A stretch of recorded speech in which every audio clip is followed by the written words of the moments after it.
సూర్యుడు భగ్గుమంటున్నాడు. ఒకవైపు ఎండ, మరోవైపు ఉక్కపోతతో తెలంగాణ మొత్తం ఉడికిపోతుంది. మరో 2-3 రోజుల పాటు రాష్ట్ర వ్యాప్తంగా ఇదే పరిస్థితి కొనసాగుతుందని వాతావరణ శాఖ ఆరెంజ్ అలర్ట్ ప్రకటించింది. మరోవైపు పెరిగిన ఎండల తీవ్రతతో హైదరాబాద్ లో రోడ్లపైకి రావాలంటేనే భయపడుతున్నారు జనాలు. దీంతో మధ్యాహ్నం నుంచి సిటీ రోడ్లు బోసిపోతున్నాయి. పెరిగిన ఎండల తీవ్రతకు సంబంధించి మరింత సమాచారం మా ప్రతినిధి నుమాన్ అందిస్తారు. నుమాన్, రాష్ట్రం నిప్పుల కుంపటిని తలపిస్తుంది. గణనీయంగా పెరిగినటువంటి ఉష్ణోగ్రతలు, ఎండ వేడిమితో రాష్ట్ర వ్యాప్తంగా ప్రజలు ఇళ్ల నుంచి బయటికి రావాలంటేనే జంకుతున్నారు. ముఖ్యంగా ఇటు భాగ్యనగర వ్యాప్తంగా కూడా పెరిగినటువంటి ఎండల తీవ్రతతో ఇటు రోడ్లన్నీ కూడా బోసిపోతున్నటువంటి పరిస్థితి. ముఖ్యంగా ఇటు 11 గంటల నుంచి సాయంత్రం 4 గంటల వరకు అత్యవసరమైతే తప్ప ప్రజలు ఎవరు బయటికి రావద్దంటూ ఇప్పటికే వాతావరణ శాఖ అధికారులు రెడ్ అలర్ట్ జారీ చేస్తున్నటువంటి పరిస్థితి కనిపిస్తుంది. ప్రస్తుతం నేను పర్యాటక ప్రాంతమైనటువంటి నెక్లెస్ రోడ్ దగ్గర ఉన్నాను. మనము ఒకసారి ఏబిఎస్ స్క్రీన్ లో కూడా ఇక్కడ సిచ్యువేషన్ చూడొచ్చు, ఏ విధంగా ఉందనేది కూడా. రోడ్లన్నీ అయితే బోసిపోతున్నటువంటి పరిస్థితి. సో ఇప్పటికే ఇటు వాతావరణ శాఖ దాదాపు 11 జిల్లాలకు ఏదైతే ఆరెంజ్ అలర్ట్ కొనసాగుతుందో అందులో 6 జిల్లాలకైతే రెడ్ అలర్ట్ కొనసాగుతుందని చెప్పొచ్చు. అత్యధికంగా తెలంగాణ రాష్ట్ర వ్యాప్తంగా చూసుకుంటే ఇటు భద్రాద్రి కొత్తగూడెం జిల్లా, ఖమ్మం జిల్లాలో అత్యధిక ఉష్ణోగ్రతలు నమోదవుతున్నటువంటి పరిస్థితి. ఇక గ్రేటర్ హైదరాబాద్ లో కూడా చూసుకుంటే దాదాపు 44 డిగ్రీల వరకు ఉష్ణోగ్రతలు నమోదవుతున్నటువంటి పరిస్థితి. సో ఈ నేపథ్యంలో ప్రజలు ఇళ్ల నుంచి బయటికి రావాలంటేనే చంకుతున్నారు. సో సిటీలోని రోడ్లన్నీ కూడా బోసిపోతున్నటువంటి పరిస్థితి. ఇక పర్యాటక ప్రాంతాల్లో కూడా తీవ్రమైనటువంటి ఎండ వేడిమితో ప్రజలు అల్లాడిపోతున్నటువంటి పరిస్థితి. कैसा है रे फिर आप?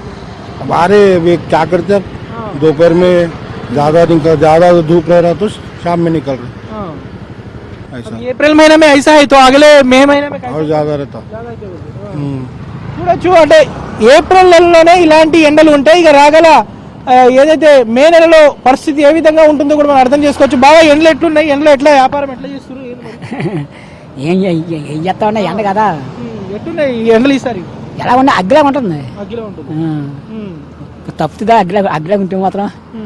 మనం చూడొచ్చు, ఏదైతే అత్యవసరమైతే తప్ప ఎవరు కూడా ఇళ్ల నుంచి బయటికి రావద్దంటూ కూడా ఇప్పటికే వైద్యులు కానివ్వండి, అదేవిధంగా వాతావరణ శాఖ అధికారులు అయితే హెచ్చరికలు జారీ చేస్తున్నారు. ముఖ్యంగా ఇటు తూర్పు ఈశాన్య ప్రాంతాల నుంచి ఏదైతే గాలుల తీవ్రత వీస్తున్నటువంటి నేపథ్యంలో రాగల 2-3 రోజుల పాటు వడగాలుల తీవ్రత కూడా ఎక్కువగా ఉంటుందని కూడా వాతావరణ శాఖ అధికారులు అయితే చెప్తున్నటువంటి పరిస్థితి. సో పెరిగినటువంటి ఈ ఎండల తీవ్రత దృష్ట్యా ప్రజలు అప్రమత్తంగా ఉండాలని కూడా వాతావరణ శాఖ అధికారులు కూడా పదే హెచ్చరిస్తున్నటువంటి సిచ్యువేషన్ ఉంది. ప్రస్తుతం అయితే దాదాపు 11 జిల్లాలకు ఆరెంజ్ అలర్ట్ కొనసాగుతుందన్నటువంటి సిచ్యువేషన్ కూడా కనిపిస్తుంది. ప్రజలు ఎవరు ఇళ్ల నుంచి బయటికి రాలనేటువంటి సిచ్యువేషన్ కూడా మనకు కనిపిస్తుంది. సో సిటీలో కూడా ఆ ట్రాఫిక్ అయితే తగ్గినటువంటి సిచ్యువేషన్ కూడా మనకు కనిపిస్తుంది. సో పెరిగినటువంటి ఎండల తీవ్రత దృష్ట్యా ప్రజలైతే బయటికి రావాలంటేనే జంకుతున్నటువంటి ఎండలు ఎట్లున్నాయన్నా ఏంది ఈసారి? ना इतना धूप होंगी, बहुत धूप है, नहीं निकल सक रहे। रोज दुनिया का पब्लिक रहता है यहाँ पर, पब्लिक ही नहीं है। धूप कैसा कंडीशन, जल रहा, चुरका लग रहा, फुल है। कब कम होता कि क्या है? अब अभी ऐसा है बोलते फिर अप्रैल महीना है, महीने में तो नहीं निकल सकते घर के बाहर। अब हुकूमत भी ऐसा कर रही, कुछ कर रही नहीं आम के लिए। क्या करना फिर, किसको बोलना हम जाके?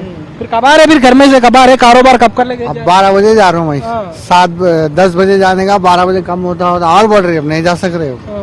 చూడొచ్చు, మనము ఏదైతే ఇటు ఎండల తీవ్రత దృష్ట్యా పెరిగినటువంటి ఎండల తీవ్రత దృష్ట్యా ప్రజలైతే బయటికి రావాలంటే జంకుతున్నటువంటి పరిస్థితి మనకు కనిపిస్తుందని చెప్పొచ్చు. ప్రస్తుతం మనము చూడొచ్చు, నెక్లెస్ రోడ్ లో ఉన్నాము. పర్యాటక ప్రాంతాలైనటువంటి నెక్లెస్ రోడ్ కానివ్వండి, ట్యాంక్ బండ్ కానివ్వండి, ఎన్టీఆర్ మార్గ్ కానివ్వండి, ఇవన్నీ కూడా ఇటు పర్యాటకులు లేక బోసిపోతున్నటువంటి పరిస్థితి ఉంది. పెరిగినటువంటి ఎండల తీవ్రత దృష్ట్యా ప్రజలు బయటికి రావాలంటే చెబుతున్నారు. ఎండలు ఎట్లున్నాయి అన్న ఈసారి? చాలా ఎక్కువ ఉన్నాయి. ఎట్లా మరి పరిస్థితి? మరి ఇప్పుడు ఏ టైంకి బయటకు వస్తున్నారు, ఎప్పుడు వెళ్తున్నారు? మార్నింగ్ వెళ్ళాలి కానీ తప్పదు, కాకుండా ఇప్పుడే వెళ్ళాలి. ఈ నెలలో ఇప్పుడు ఇట్లా పరిస్థితి ఉంటే ఇక వచ్చేది మేలో ఎట్లా ఉంటుంది? చాలా ఎక్కువ ఉంటది, భరించలేము.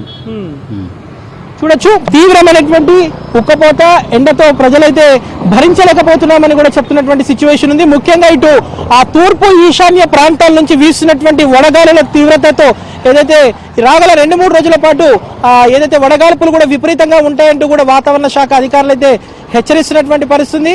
సూర్యుడు కర్ఫ్యూ విధించాడా అన్నట్టు ఉంది. సో 144 సెక్షన్ అనేది సూర్యుడు ప్రకటించినట్టుంది. ఆ విధంగా సిటీలోని రోడ్ల మీద పరిస్థితి కనిపిస్తుందని చెప్పొచ్చు. మధ్యాహ్నం తర్వాత మాత్రం రోడ్లన్నీ కూడా బోసిపోతున్నటువంటి సిచ్యువేషన్ ఉంది.